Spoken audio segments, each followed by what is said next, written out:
Hai, Assalamualaikum korang. Okey, saya Nadia Anwar, Education Advisor Andi Ranako. Okey korang.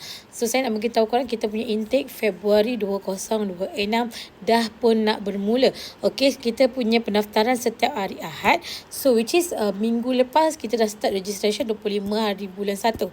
So, in case sesiapa yang nak masuk dengan Ranako Education yang memang berminat sangat dengan subjek tentang oil and gas, maritim, marine. So you guys boleh daftar dengan saya.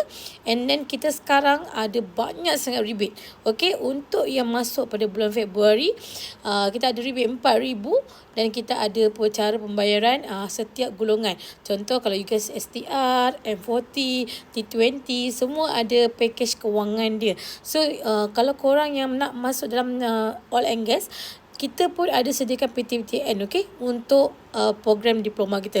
Sebab diploma kita adalah diploma yang diiktiraf oleh MQA. MQA itu apa? MQA adalah Malaysian Qualification Agency, di mana satu badan untuk mengesahkan diploma yang korang ambil adalah under MQA program. So which is bila korang nak sambung diploma degree, so boleh dengan mana-mana institusi pun. Sebab kita punya program MQA ni diterima di mana-mana sektor pun, sebabkan korang belajar di yang government iktiraf. Okay?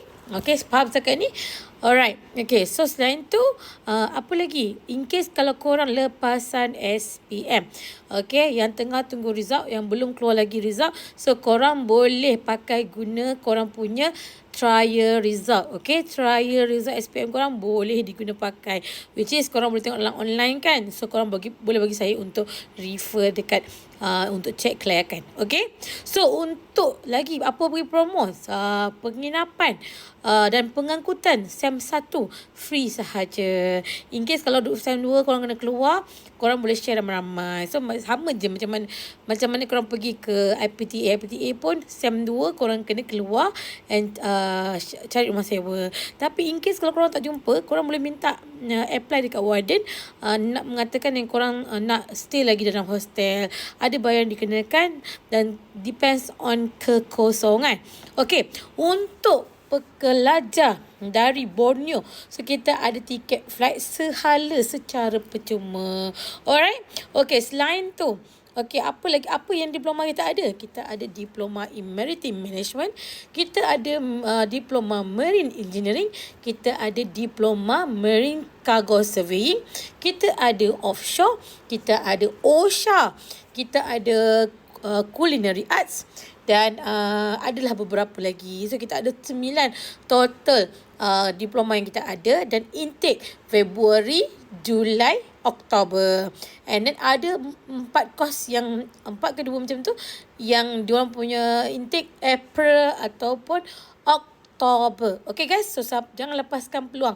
Jom ramai-ramai kita ada PTPTN yang korang rasa memang korang minat gila dengan oil and gas, and then korang tahu gajinya akan besar. So why not sekarang? Untuk pendaftaran limited, kita hanya ada 10 seat sahaja. Okay korang? So sesiapa yang tak SPM tak okay, so korang dengar next video. Okay, bye.